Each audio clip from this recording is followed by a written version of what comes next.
122 vaults. That's how many vaults Vault-Tec had built across the United States before the bombs fell. Only 17 of those were ever meant to be genuine survival shelters. The other 105 were something else, something that the company never put on an ad on a lunchbox or a bobblehead or a promotional poster, something that the people who bought reservations and lined up and saved for years to secure a spot for their families had absolutely no idea about. And here is the thing. The wasteland you walk through in every Fallout game is not just the aftermath of nuclear war. It is the result of what Vault-Tec was building toward for decades before the war, and what they had already positioned themselves to control in the decades that came after it. This is the full picture. The parts from the games, the lore, and the parts the TV show confirmed that the games had only implied. By the end of this, the Vault Boys' thumbs up and optimistic smile are going to look like nothing but a punchline to one of the darkest jokes in gaming history. This is the version they spent decades making sure you would never find out about. So let's get into it. How Vault-Tec started. People imagine Vault-Tec as this wartime entity that came into being just a little before the bombs started falling. But by the time the first missiles launched, Vault-Tec had been in business for nearly 50 years, and what they were building was never about saving people. Their first confirmed starting point seems to be 2031, when they purchased and rebranded a college in Morgantown, West Virginia as Vault-Tec University. A recruiting school isn't really what it was. It was a belief system, an organization designed to create people who thought like Vault-Tec, who absorbed the company culture to the point where they would take it with them into every vault they'd ever work in. Science, logistics, they were all secondary to the ideology of who should be in charge of humanity and why. Those overseers, the scientists, the administrators, they were all made before they even entered a vault, before they were ever given a reason to doubt the framework that they had been provided with. The product of Vault-Tec University was always a true believer, and from a purely design standpoint, it really did work flawlessly. The product, the vaults, appeared in the early 2050s, as the world began to break down in such a way that the atomic annihilation of the developed world was only a matter of when. The Euro-Middle Eastern War in 2052 went nuclear, leaving countries with functional governments and allied militaries in tatters. In America, they looked at this and scrambled to do something about it. Vault-Tec already had something in mind. They even built a fully functioning demonstration vault at their headquarters near Los Angeles in order to pitch the government, and their pitch succeeded. The federal government essentially turned over unlimited funds to the company and classified the entire project under the new amended Espionage Act as Project Safe House. While most vaults were completed by 2063, some were a little late. Vault 13, for example, didn't even begin construction until August of '63. They had their full program in place from around 2061, and in reality, after classification, they almost completely escaped oversight for the rest of the company's history, if we're to believe the various bits of documentation that make up the Fallout Bible that consistently mention corruption and embezzlement on a colossal scale throughout the program. And this was the organization that they decided would be in charge of actually saving civilization. Ironic, isn't it? The secrecy federal classification wasn't accidental. The program, in fact, depended on it. Without the classification, much of what Vault-Tec was doing in the vaults would have constituted serious federal offenses, the kind that come with congressional investigations, jail time, and companies being shut down completely. They were willingly given an excuse to ignore these rules. They had the argument that they were being helpful. They made a damn good case for their existence, and they had something to sell to an administration already too scared to deny the facts. A solution. Desperate organizations don't make for good customers, but Vault-Tec spent years creating exactly that. The public face. If you were just an average American just prior to the Great War, then the Vault-Tec experience was undoubtedly a positive one. Vault-Tec had really mastered the art of being well-liked. They were everywhere. The Museum of Technology in Washington, D.C. had a full-size walk-through vault, warm and sterile and safe. Their merchandise spanned baseball caps, lunchboxes, snow globes, leather bomber jackets, and bobbleheads. Vault Boy and Vault Girl, the cartoon ambassadors, were on every advertisement with a thumbs up, assuring Americans the world was safe for anyone with enough money for a reservation. Nuclear war was something to prepare for and nothing to be afraid of. They had partnered with Nuka World on an installation called Among the Stars, which portrayed the vaults not as last resort shelters, but as humanity's first step to the stars. Something inspiring, not desperate, definitely not labs for human experimentation, right? They held an annual preparedness awards ceremony ceremony, complete with a pressed vault suit award for citizens with extreme preparedness. And they even advertised vault spaces in a newly acquired Canada, the sales of the vaults expanding to encompass territories bought through war. Vault-Tec University was established in the preceding years, ensuring that only the best prepared candidates entered the vaults in order to manage their occupants effectively. A pipeline was in place to ensure that those running vaults were company bred from the day they graduated. The public bought it. Families saved for years for a vault reservation because the other alternative was to know that if the bombs dropped, then every person they loved was already dead on the surface. The waiting lists for reservations stretched out to miles, and Vault-Tec boomed to become the largest company in America, valued at an estimated $1 trillion with holdings in food, military contracting, and media. They weren't selling survival, they were selling the one narrative to make the pre-war trajectory tolerable. A prepared person had a future. Vault-Tec sold preparedness, and the sheer genius of their marketing campaign was that they successfully redefined helplessness as agency. One couldn't simply stop the bombs, but you could book a reservation. You could do the responsible thing. A reservation gave people the illusion that they were doing something about an uncontrollable situation, and Vault-Tec sold that illusion at a premium. What the people who bought the reservations, nor perhaps the government did not realize, was the true purpose behind what they were buying. The marketing was so good, so meticulously designed, that sometimes even the people building vaults had no idea what they were actually constructing. Employees within Vault-Tec were compartmentalized. Researchers who designed experiments were kept separate from those who built the vaults. Managers who were to oversee vault operations were simply given their tasks. Vault-Tec institutionally understood that control of information was the most important form of control there was, and applied it to their own workforce as they did to everything else. The people who might have complained had no idea enough of the story to do so. Of the 122 vaults, only 17 are true survival shelters, designed to safely shelter their occupants until the radiation levels receded and the inhabitants could be safely returned to the surface world. These are the control vaults, and they themselves doubled as the baselines against which the other 105 vaults measured their results against. 105 vaults, each designed with a unique experiment running within, each studying something specific about human physiology, psychology, or behavior within a situation in which the inhabitants had absolutely no idea of or had never consented to being involved in. That's not a side program or a rogue division. It's the program itself. The shelters were actually a byproduct. Experiments were the goal, and in order to know why, we must first return to why the government would even request such a thing. What the experiments were for. In the Fallout Bible, the co-creator of Fallout, Tim Kaine, cataloged the true purpose of the experiments. Although not really considered canon anymore, it's still interesting to know the original intention the developers had when building the world of Fallout, and it helps us to paint a picture about what the government would actually want from all this. The Vault experiments were supposedly all tied to a secret government project to develop a generation starship, which would ferry a remnant population to a habitable planet other than Earth after the consequences of nuclear destruction. The kind of data the vaults were generating about long-term isolation, resource depletion, artificial governance, degradation under extreme circumstances was just the kind of thing you'd want to know before you put humans in something like that. The experiment design starts to make a lot more sense when you remember what they were really looking at. Vault 15 was deliberately overpopulated to examine conflict under resource scarcity. Vault 29 accepted only children to observe what society might look like with no adults, while Vault 92 used subliminal tones hidden in white noise to turn their musically adept inhabitants, selected for their sensitivity, into murderers. And Vault 69, the funny one, was designed to hold 1,000 women and 1 man. 68 was quite the opposite, designed to hold 1,000 men and 1 woman. As crazy as it sounds, someone, somewhere, had a hypothesis and was looking for that specific data. Vault 11 tends to be the one that people stop at, the goal of the experiment, that inhabitants sacrifice one of their own residents each year, or a machine would kill everyone in the vault. What the terminal entries show as the years go by is not just the horror of the initial requirement, it's the normalization of the horror. Over time, that community, which initially felt a moral outrage at the command, developed a political system and a bureaucracy around the sacrifice. Factions were formed as to who would be the sacrificial victim. Deals were cut. Researchers diligently logged everything. They called it a productivity study. Most people who play through Vault 11 failed to recognize that last level. The 5 survivors who refused to perform the final sacrifice and decided instead to die together rather than perpetrate another injustice were spared the same fate by the machine. Inside the Greater Vault experiment, there was another inside experiment. Could the community still reject an unethical order even if it killed them? The 5 survivors walked out into the Mojave. The researchers got their answer. Vault 12 would later become Necropolis in Fallout 1, had its vault door designed not to seal perfectly, allowing radiation to leak into the vault gradually while researchers observed the effects of long-term exposure on a contained population. The ghouls one finds in the vault were not some population affected by chance. They were a Vault-Tec community, irradiated, while the people running Vault 12 watched them develop and logged it. Vault 87 received the FEV, resulting in the creation of a super mutant population that plagued the capital wasteland for centuries. Vault 81 contained unaware inhabitants as research subjects for new cures. The only reason the Vault didn't collect any useful data was because the scientist overseeing the experiment decided he couldn't do it, and spent his years in secret sabotaging the experiment's delivery mechanism while documenting his personal despair in a personal terminal. Vault 77 contained 1 man and a box of puppets. It's the most absurd and subtly the most terrifying experiment. No one knows quite what the hypothesis was. How does the researchers' proposed discovery explain 1 man and a box of puppets? There are plenty of theories, and none of them are really comfortable. The comic strips depicting the man's fate, found in various locations throughout the wasteland, don't provide answers. They just make it more intriguing. None of these experiments were the result of rogue actors or independent actors outside their scope. Each had its own specific budget lines, staffing needs, intended outcomes, and official tracking processes. The collected data were to be synthesized into a master report that would aid Vault-Tec's administration of the post-war world. Vault residents would be given a roof over their heads, while Vault-Tec would be given their data. That the residents did not technically agree to provide this data was a matter of administrative procedure to the company. Informed consent was not a factor in the design. They were not built to ask for it, they were built to watch. And the residents, who had paid money and waited in lines, who had given something for the spot, had no way of knowing what they had really gotten, as the classification that prevented the government from looking over the project kept the residents from looking back. However, as convincing as the Starship idea can be, it does not really explain what the TV show implied that Vault-Tec was really planning to do. It's a far simpler plan, and far more disturbing, and it began in a boardroom in Los Angeles. The boardroom that changed everything. If you have watched the Fallout TV show, you know this scene. But if you haven't, this is where the pre-war picture truly stops being ambiguous. Barb Howard, played by Frances Turner, is a senior Vault-Tec executive. Her husband Cooper Howard, played by Walton Goggins, is a former Marine who serves as the public face of Vault-Tec's advertising, the real person behind the Vault Boy mascot, a man who genuinely believed the company was doing something important for human survival. Using a listening device, Cooper overhears a meeting Barb is hosting at Vault-Tec headquarters. The attendees include representatives from the other major pre-war megacorporations, among them Robert Edwin House of Robco Industries, West Tech, and Big MT. What Barb proposes to them is the end of the world by appointment. Peace negotiations between China and the United States are going well. If they succeed, the nuclear threat diminishes. If the nuclear threat diminishes, nobody needs vaults. If nobody needs vaults, the trillion-dollar empire built on the sale of survival insurance collapses overnight. People want their money back, the vaults sit empty, and the most powerful company in America becomes irrelevant. Barb's proposal is not to slow the negotiations down through political interference, which would have been bad enough. Her proposal is to guarantee that the bombs actually fall before the talks can conclude, because the bombs are the product, and the product has no market if the problem the product solves gets resolved. To make the deal attractive, she offers each corporation its own vault or group of vaults for its own population, its own experiments, its own slice of the post-war future. Control your piece of what comes after, she tells them. Just let us control the larger one. Robert Edwin House, or at his double at least, attends this meeting, hears the proposal, and declines. He leaves and spends the remaining time before before the bombs building his own independent survival infrastructure around Las Vegas, which is exactly what we see him doing in New Vegas. The Missile Defense Network, the Securitron Army, the Lucky 38 life support system, all of it. House wanted to survive and control his own corner of the post-war world without owing anyone else a share of it. The other corporations, the ones the show does not name explicitly, largely agree to Barb's terms. Their vaults are out there somewhere in the wasteland with their own experiments and their own post-war agendas built in, and the bombs fall. The Fallout Bible is explicit that who fired first is not really known, that it is not even confirmed whether the initial launches came from China or America. The show resolves that ambiguity in one direction, and whether this becomes fully settled canon depends on what future installments choose to confirm. What is worth noting is that it fits the internal logic the games had already established completely. A company whose entire business depended on nuclear war that had suppressed the technology capable of preventing it, concluding that it needed to guarantee the outcome, is not a dramatic leap. It is the natural endpoint of the financial pressure the company was under from the moment the peace talks began. What Vault-Tec planned to do with the world after the bombs fell is the part that makes the boardroom scene feel almost restrained by comparison. The plan for after the war. The vaults are often referred to as experiments in cruelty, which they indeed were, no disputing that. But within the framing used internally at Vault-Tec, they had a purpose. Apart from generating data, they were like a sorting mechanism. The purpose was to identify, from the surviving population, the kind of individuals who were qualified to run the post-war world, and those who were not. Vault-Tec had never intended to merely survive the end of the world and leave it to whatever was produced by the vaults to decide on the structure of the new world for themselves, on some kind of equal footing. The intention was always to run the post-war world on the same principle as the pre-war world, a top-down management system run by the people that Vault-Tec had chosen and trained themselves for this purpose beforehand. The only difference between the two different versions of this plan is that Vault-Tec people would not have had any competing powers to worry about in the post-war world. There would have been no other governments or companies, no legal systems or independent press to contend with only Vault-Tec people, emerging from their vaults into a world prepared over 200 years to receive them. The vault system wasn't about survival. It was more about the transition of civilization to a new management. The most blatant expression of this is the cluster of Vaults 31, 32, and 33 in California, the main vaults of the TV show. Vault 31, rather than being a habitation vault, was the cryogenic store for the higher junior executives of Vault-Tec. These are the people the company had picked out to lead the post-war world. They are kept frozen in Vault 31 while the populations in Vault 32 and Vault 33 are left free to breed with each other, and Vault 31's leaders is managed over time, ensuring the continuity of their bloodline while the executives sleep. As expressed by the executive who developed this system, the human species' greatest weapons against its enemies were time and management, and the vaults were designed to provide the time required for a post-war situation to resolve. The experiments at least ensured that those who survived would be understood, and that all decisions in the management structure of the post-war world would be made by Vault-Tec executives. The show explicitly shows that this plan was still continuing when Overseer Hank McClane of Vault 33, an appointed leadership figure, destroyed the NCR's capital of Shady Sands with a nuclear bomb to prevent the nation from growing large enough to challenge Vault-Tec's management plan. It wasn't mutants or civil unrest. It was actually an act committed by a member of Vault-Tec's post-war leadership, designed to eliminate a free society with its own government that had managed to get large enough to threaten the authority Vault-Tec envisioned in the aftermath of the war. Another element of the Vault plan that could have easily been interpreted as a failure is the so-called Crywolf effect of the air raid drills before the Great War that led to many residents having grown so accustomed to hearing sirens that they took no action when the real bombs began to fall. Vault-Tec admits in the documentation that the program failed in this public objective. For the real objective, though, the one that was not advertised in the commercials, the smaller, less unruly experiments were a blessing to Vault-Tec. In essence, the people who did not make it inside to a vault are variables that could easily be considered a negative to the success of Vault-Tec's experiments. In other words, the dead citizens became valuable data for the true Vault-Tec objective. The show hints that this isn't a byproduct of Vault-Tec's system, but rather the actual purpose behind it, the experiments. Perhaps the most interesting element across each entry of the Vault experiment catalog is how the experiments themselves are clearly incomplete. The games are aware of this incompleteness, and the lack of complete documentation serves specific narrative functions. The only vaults to appear in the various Fallout games have been localized to the region in which the game is set, such as the Capital Wasteland with the Lone Wanderer, the Mojave with the Courier, and the Commonwealth with the Sole Survivor. Each of these samples represents just a small section of the experiments conducted in the continental United States, a section only a fraction of which has been addressed by the franchise thus far. In the Mojave, Vault 22 introduced genetically engineered fungal spore into the residents' food supply and tracked its infection and progress. The hosts ultimately transformed into vessels for the organism, keeping only just enough motor control to wander and spread the spores further, while researchers took careful note of the infection rate. In Vault 34, also located in the Mojave, residents were given an armory far beyond what any of them could use. Subsequently, an overseer was appointed, whose specific programming was based on being both entirely authoritarian and entirely irresponsible to the residents and their issues. The records log of what happened when a group of citizens had extensive weaponry and very poor leadership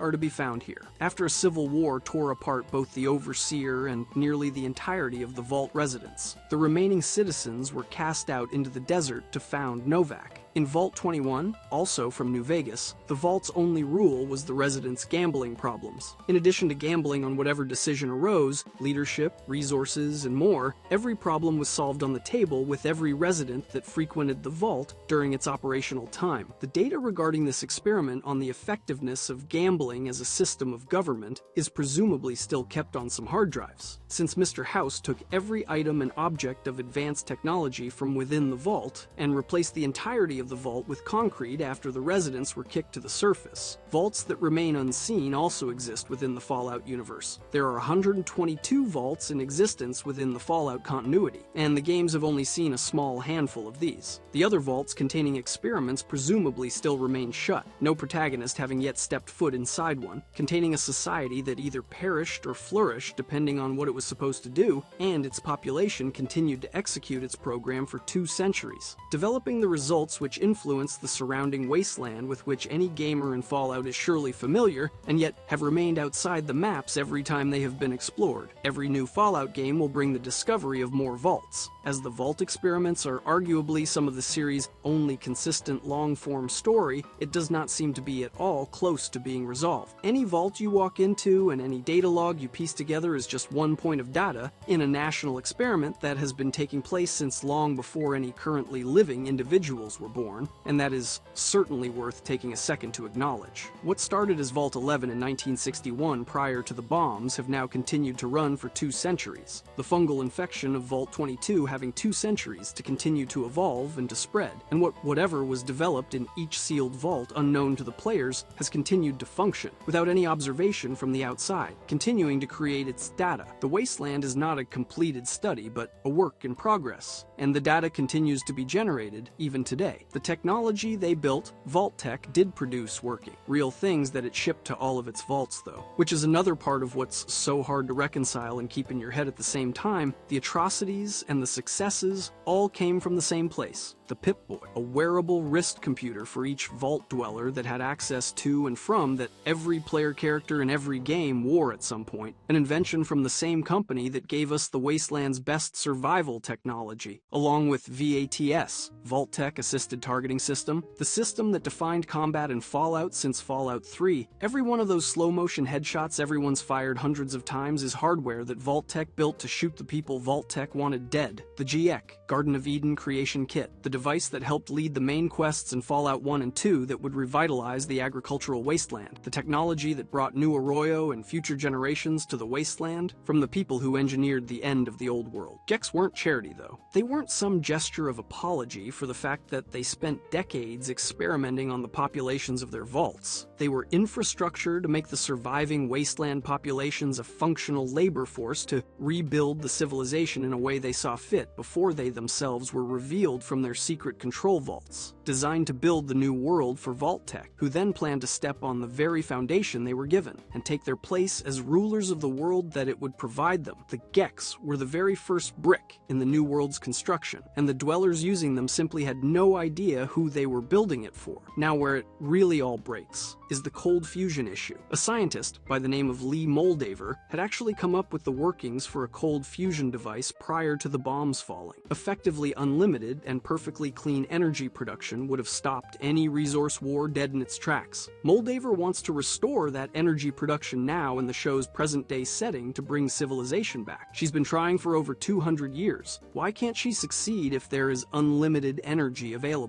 Because Vault-Tec used their vast resources and connections within the government to claim and lock that research and development away from the public prior to the bombings. They purchased the technology and buried it so that no one could access it, because the use of this technology would bring about unlimited energy and, in turn, end the resource wars, and not give people a reason to purchase a Vault ticket. They secured the one device that could have prevented the apocalypse, because the apocalypse was their business. And the one other thing from the Fallout Bible is that many items within the vaults were actually unreliable and faulty. Water chips constantly broke down, shipping errors would frequently swap JECs and other devices with other vaults, and documented design flaws that should have been addressed never were. Some of that's a symptom of consistent mismanagement and theft within the company. A lot of that. Some of it is consistent with a philosophy of designing items with failure points so the vaults are forced out of their predetermined existence. What use is a water chip if it never fails? It has no pressure to change, no push to do anything. That makes sure everything has its time, and nothing remains useful longer than it is, and to make it so that anything that might hinder Vault-Tec's future plans is removed. So really, everything Vault-Tec gave to the Vault Dwellers, except maybe a functioning light bulb for the lights to flick on within Vault 32, was something they were meant to get rid of. What was left behind? When the bombs dropped, Vault-Tec as a functioning corporation was destroyed along with everything else. The headquarters in Los Angeles, the regional offices, the manufacturing facilities, all destroyed or abandoned in the chaos of the Great War. But the infrastructure they had built up over decades just kept running without them. Every vault that opened produced a civilization based on what went on inside it. Vault 8 opened in 2091 and founded Vault City, which became arguably the most technologically advanced civilization in the California wasteland. Also the most hierarchical and exclusive. Exactly what you'd expect from a control group meant to show what a well-run post-war society looks like. Vault 15's residents scattered, which developed into the raider tribes that tormented the California wasteland for generations. Exactly what you'd expect from forced overcrowding. The demonstration vault near Los Angeles turned into a Diadem, which became part of the Boneyard. Shady Sands was built with the help of former Vault Dwellers, whose idea of society, government, and law was conditioned by what occurred within their vault. Aradesh, the first president of Shady Sands, was a former Vault Dweller. Tandy, the leader of the new California Republic during its biggest expansion and its greatest president, was the woman whose life the Vault Dwellers saved from Great Khan raiders in his first week in the wastes, as a secondary task to achieving an actual objective of his trip without her or even the Vault Dweller having the faintest idea what sort of influence and role she would go on to have. She was the woman who led what would become the largest democracy of the post-war Western United States, and what would come closest to functioning post-war civilization began because of an offhanded choice of action taken during the Vault Dwellers' first day out. The largest functioning society that emerged post-war America owes its existence to a Vault Dweller's brief thoughtlessness and Vault Dwellers and Vault ideology. That society, when it became too big, too independent, and therefore unmanageable, was then bombed. Because the Vault-Tec people were running the wasteland again, and Vault 31 still existed, with Bud Askins' brain running an enormous supercomputer and still in control, stepping in to destroy the civilization that was developing together with the tools and mindset that would permit the next one like it to form. The company doesn't exist anymore, but the plan does. And that plan has spread itself across 105 experimental groups and cryogenically preserved execs in a management philosophy that has always trusted time as its most predictable tool. Every overseer in control of a protocol they don't understand is a piece of it. Every vault that still stands shut after 200 years is also in it, and every society whose basic ideology and instinctive political instincts are founded on their vault experience are one with it. None of them are aware they are a part of anything. That's the design of the program. Vault-Tec doesn't need people to believe the plan. It needs them to be part of the plan and it built walls high enough for that. The wasteland isn't what happened to pre-war America, it's what pre-war America was building, and it's still being built. Aftermath. The world you inhabit in Fallout wasn't created by accident, or by a mistake, or by an uncontrolled geopolitical blunder. It was engineered, not by any government or by any army, but by a corporation with a fiduciary duty to its shareholders, which examined where the world was heading, realized there was a market for it, and spent decades architecting its closure while promising safety to the very populace it was steering towards doom. The moral choices that Fallout presents. Every desperate community that can be exploited or saved. Every faction with opposing notions for what the wasteland will become. Every single dilemma you face because there is no option which can be called good, all stems directly from that initial corporate action. Those people wandering the wastes are not simply victims of a nuclear accident. They are the result of experimentation to which they never consented. Inhabitants of cities that rose from Vault-Tec's designs and survivors of a wasteland that Vault-Tec spent centuries systematically molding to its current form. Every political stance, every fear, every cultural tenet these individuals harbor, their systems of organization, mistrust for strangers, tendency towards violence in times of scarcity, all this can be traced back to the planned conditions which generated them. They are the data. They just never knew,